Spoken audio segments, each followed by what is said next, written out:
嘅時代揾嘢，你揾嘢你唔講揾字嘅，你講 Google， 我要 Google 呢樣嘢，或者係 Yahoo 呢樣嘢。嗱，好多朋友咧真係冇用啊你咁樣，咁樣你個腦咧會慢慢退化，因為點解咧？你乜嘢都靠晒部電腦，你係唔會去思考，唔會去記憶啦，唔會去學習嘅。我唔同啦，我有咩唔曉咧，我打電話，喂老婆啊，我想問你咧嗰條路點啊？喂老婆，我想問你咧。對佢嚟講咧，佢老婆咧就係搜殺引擎嚟嘅。咁或者你可以撥呢個熱線0395433366去揾呢位博士嘅。係啦，咁我都係幫你 Google 嘅啫，唔係我揾嘅，我最多幫你係揾嘅啫。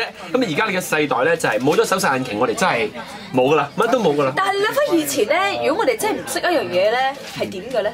問老師啦，問阿爸啦，仲有以前有百科全書呢樣嘢㗎，你哋知啊？都有仲有去圖書館咯。但係依家可能好多人問圖書館喺邊啊？係啦，而家有啲人可能腦袋係清白嘅，不過唔緊要，有部電腦搞掂㗎。所以我哋要問你咧，其實講翻你知，如果冇咗搜殺引擎點算咧？第一係嘛？第二就係問你，咁如果你一樣嘢唔識，其實仲會問邊個咧？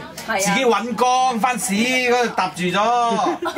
但係好曬啊！我特登用乜避開，但係我又覺得話搜殺引擎真係好好嘅喎。你有啲乜嘢唔知道，有啲咩想知道嘅話，全部去晒嗰度。點樣可以證明搜殺引擎揾出嚟嘅嘢係一定堅嘅咧？冇人幫到你。哇！冇人幫到你。唔係，但係有網幾個網站咧係真係有被證實嘅。唔係有啲權威性比較強啲嘅就有啦，其他嗰啲真係靠你自己嘅啫嘛。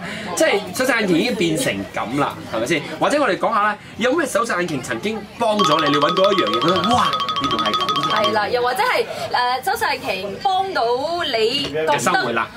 即係有幾重要咯，可以咁講。嗱，唔信嘅話，你試下睇阿炳心想事成，好多嘢出嚟㗎。係啦，1月19號正式上映第一個黃金電視啦。